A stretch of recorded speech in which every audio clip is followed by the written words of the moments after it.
Doctor نے اس کا ایک ٹیومر ختم بھی کر دیا تھا لیکن دوسرا نہیں کر سکے تھے۔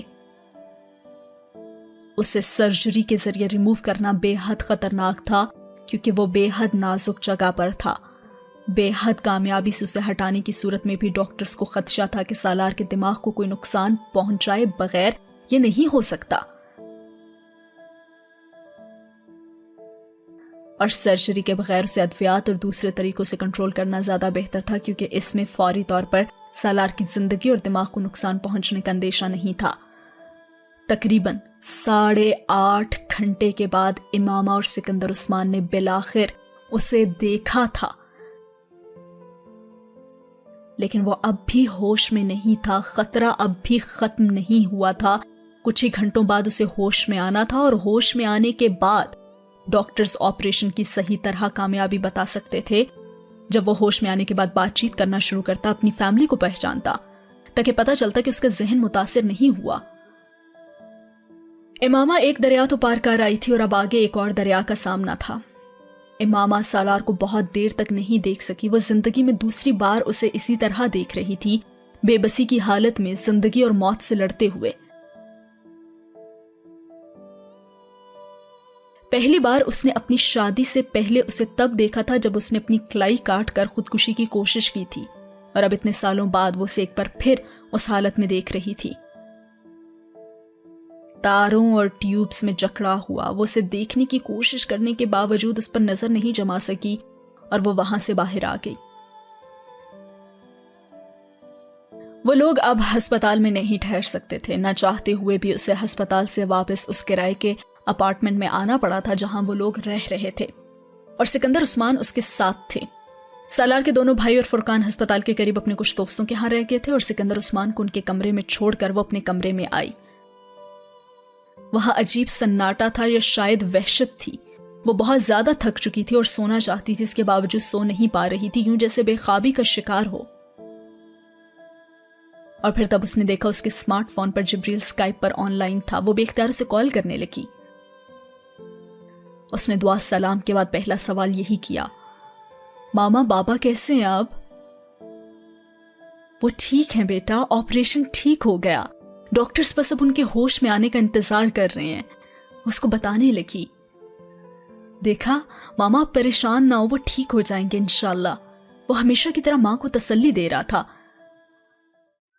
جبریل بیٹا تم تلاوت کرو کسی ایسی صورت کی کہ مجھے نیند آ جائے۔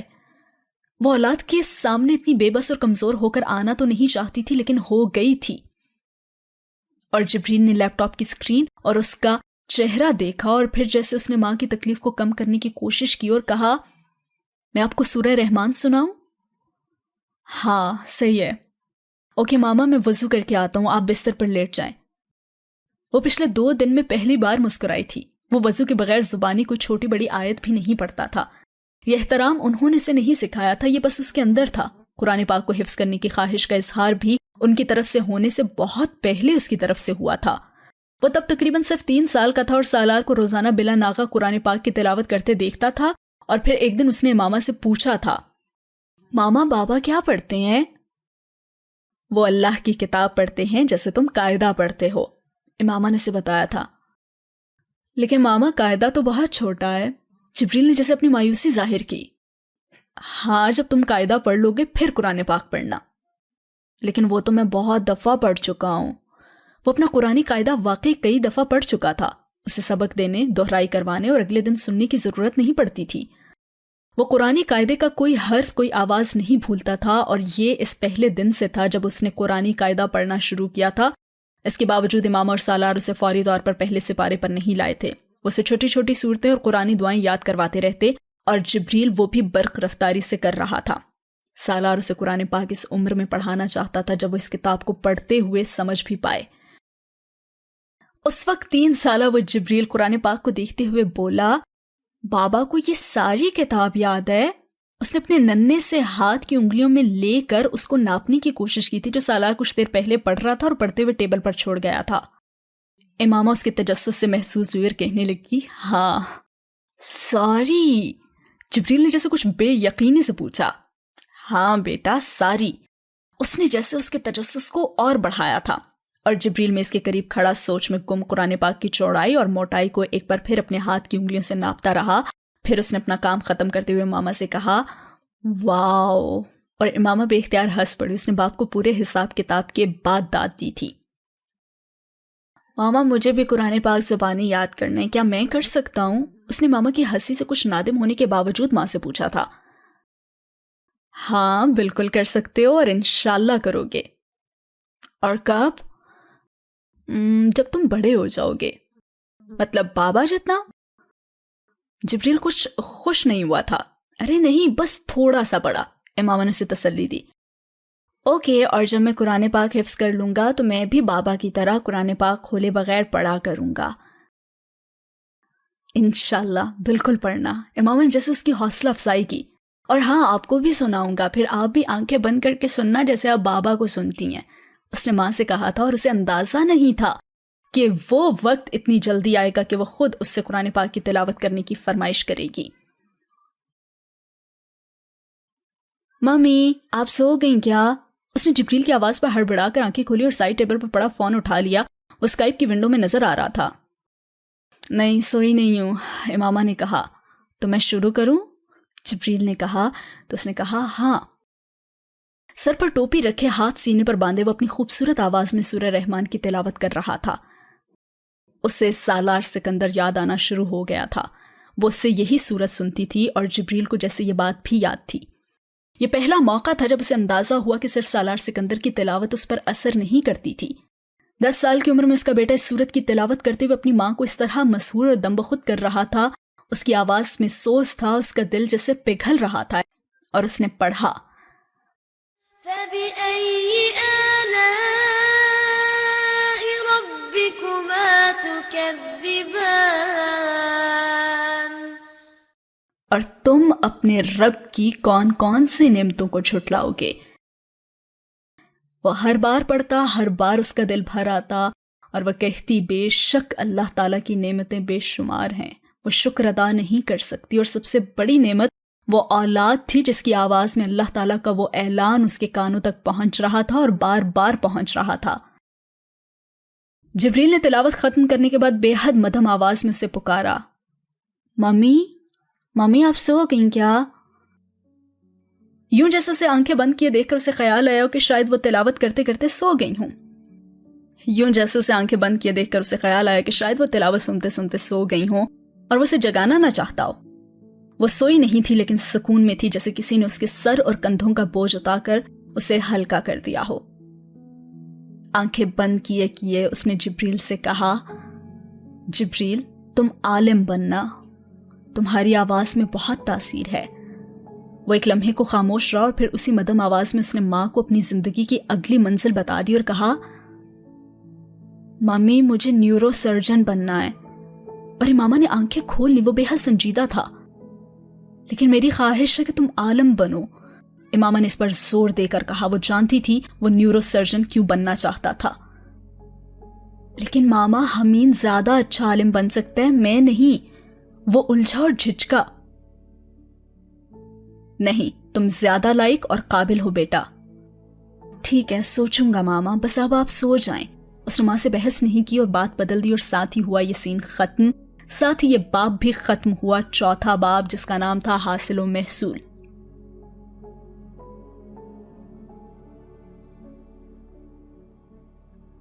اگلا باب شروع ہوتا ہے 5واں باب جس کا نام ہے ابداً ابدا.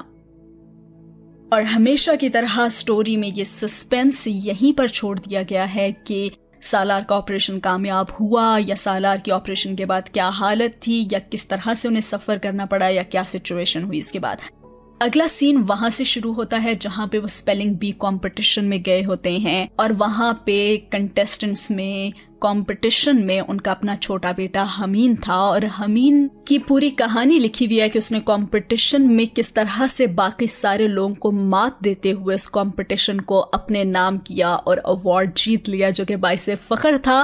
وہاں پہ بیٹھی امامہ رئیسہ جو اس کی بیسٹ فرینڈ تھی، اسے وہ کہیں بھی لے جانا نہیں بھولتا تھا، اور ساتھ بیٹھا تھا سالار بالکل ٹھیک ٹھاک. اس کا مطلب تھا کہ وہ سروائیو کر چکا ہے. Good news. امین نے وہ ایوارڈ اپنے نام کیا تھا جس پہ ہمیشہ کی طرح اس کے والدین کو بہت زیادہ فخر تھا اور رئیسہ کو بھی. اور رئیسہ نے اپنی ماں سے کہا تھا کہ اگلی بار وہ بھی اسپیلنگ بی کمپٹیشن میں حصہ لے گی. لیکن جو دو لوگ وہاں پہ نہیں گئے تھے وہ تھے عنایا اور جبریل. عنایا کا کوئی بہت زیادہ امپورٹنٹ ٹیسٹ تھا صبح اور اسے اس کی تیاری کرنی تھی اور اسے اکیلا گھر پہ نہیں چھوڑا جا سکتا تھا, تو جبریل اس کے ساتھ رکا تھا گھر پہ. وہ دونوں چھوٹے بچے بھی گھر پہ ہوتے ہیں کہ اچانک ان کے دروازے پہ دستک ہوتی ہے اور دروازے پہ آنے والا اور کوئی نہیں تھا بلکہ وہ تھا ایرک. ایک اور نئی فیملی جو ہے وہ اس وقت ناول میں انٹروڈیوس کروائی جا رہی ہے. ایرک کی فیملی جو کہ ایک نان مسلم فیملی ان کے نیبرز میں رہتی تھی, اس کی بھی ایک چھوٹی سی لمبی سی کہانی ہے جس کو میں ان شارٹ آپ لوگوں کو بتا دیتی ہوں کہ ایرک کے 2 چھوٹے بہن بھائی ہیں, مارک اور سبل, اور اس کی ماں کا نام ہے کیرولین اور اس کے باپ کا نام ہے جیمز. جیمز اور کیرولین اپنے اس بیٹے سے بہت زیادہ محبت کرتے تھے, لیکن کچھ ہی سال کے بعد اس کے باپ کی ایک حادثے میں موت ہو گئی جس کے بعد ان کی زندگیاں بہت زیادہ بدل گئی تھیں. کیرولین بائی پروفیشن ایک لائر تھیں اور ان کے پاس تینوں بچوں کو سنبھالنے کا وقت نہیں تھا جس کی وجہ سے وہ ایرک کو اتنی زیادہ توجہ نہیں دے پاتی تھیں. ایرک جس کے گریڈز پہلے بہت اچھے ہوتے تھے, کلاس میں اچھے بچوں میں شمار ہوتا تھا, آہستہ آہستہ اس کا پڑھائی میں انٹرسٹ ختم ہو گیا تھا کیونکہ اس کی زندگی بالکل بدل گئی تھی. اس کے گھر میں اس کے باپ کی طرف سے ملنے والا پیار, ماں کی جو توجہ تھی, ان میں سے کچھ بھی اسے نہیں مل رہا تھا. اس کی سٹڈیز ڈسٹرب ہو رہی تھی, اس کا کچھ کرنے کا دل نہیں کرتا تھا, وہ اپنی ماں سے ٹھیک طرح سے بات نہیں کرتا تھا اور پورا دن اپنے ہمسایوں کے گھر آتا جاتا رہتا تھا. اور ان میں سے جو گھر اس کا فیوریٹ تھا وہ عنایا کا گھر تھا کیونکہ شروع سے عنایا اسے بہت زیادہ پسند تھی کیونکہ وہ دونوں ایک ہی کلاس میں پڑھتے تھے اور اس کی ذہانت سے وہ بہت زیادہ امپریس تھا. کلاس میں بہت زیادہ اچھی ریپوٹیشن ہونے کی وجہ سے, اور وہ اکثر ہی ان کے گھر آتا تھا. اور جب سے اس کے والد کی ڈیتھ ہوئی تھی, عنایا اور اس کی فیملی کا اس سے رویہ بہت زیادہ بدل گیا تھا. وہ اس کا بہت خیال رکھتے تھے, ان سے ان کو بہت زیادہ ہمدردی تھی. اور اس وقت بھی رات کے وقت ایرک انہی کے گھر میں آیا ہوا تھا اور اس نے جھوٹ بولا کہ ممی کہیں گئی ہوئی ہیں اور چھوٹے بہن بھائی سبل اور مارک کو بھی ساتھ لے کر گئی ہیں, تو میں نے سوچا کہ میں تم لوگوں کے گھر میں آ جاتا ہوں. وہ ان لوگوں کے گھر آتا ہے اور ان لوگوں سے باتیں کرتا رہتا ہے, ٹی وی دیکھتا رہتا ہے, ایسے گمسم بیٹھا رہتا ہے. اور وہ دونوں بچے بھی اس کی حالت سے کافی زیادہ پریشان ہوتے ہیں. اور پھر کچھ ہی دیر کے بعد امین مارتا ہے انٹری اپنے ایوارڈ کے ساتھ اور ان کا کافی پرجوش طریقے سے استقبال بھی کیا جاتا ہے. تو ایرک کی فیملی کو, جس کو بہت لمبے چوڑے الفاظ میں ان لوگوں نے بتایا تھا, اس کو میں نے ان شارٹ کر کے آپ کو بتا دیا. آئی ہوپ کہ آپ لوگوں کو سمجھ آ گئی ہوگی. اب اس فیملی کا اس گھر میں کیا رول ہونے والا ہے وہ تو ہمیں پتہ چلے گا آنے والی ایپیسوڈز میں ہی. لیکن یہاں پہ جو مین سسپینس ہے یا پھر جو کنفیوژن کریٹ کی جا رہی ہے وہ ہے سالار کی اچانک سے اتنی صحت یاب زندگی کہ وہ ایک فنکشن میں اپنے بیٹے کے لیے گیا ہوا ہوتا ہے. لیکن اچھی بات یہ ہے کہ سالار بالکل ٹھیک ہے, اتنا ٹھیک ہے کہ وہ اپنے بیٹے کے ساتھ فنکشن میں بیٹھا ہوا تھا. لیکن پھر بھی ہو سکتا ہے کہ ڈاکٹرز نے اس کی زندگی کے بارے میں, لاحق خطرات کے بارے میں امامہ کو یا اس کی فیملی کو آگاہ کیا ہو, جو کہ ناول میں اس پوائنٹ پہ ابھی نہ بتائے جا رہے ہوں. تو وہ ہمیں پتہ چل جائیں گے آئی ہوپ آنے والی اگلی 5-6 ایپیسوڈز میں یقیناً. تو اس ایپیسوڈ کو یہیں پہ ختم کرتے ہیں. یہ ایپیسوڈ تھی سالار کے آپریشن کے بارے میں جو کہ سکسیسفلی ہو چکا ہے. جانتے ہیں آگے کیا ہوتا ہے اگلی ایپیسوڈ میں. کامنٹ باکس میں ضرور بتائیے گا کہ آپ کو کیسی لگی ویڈیو. اللہ حافظ.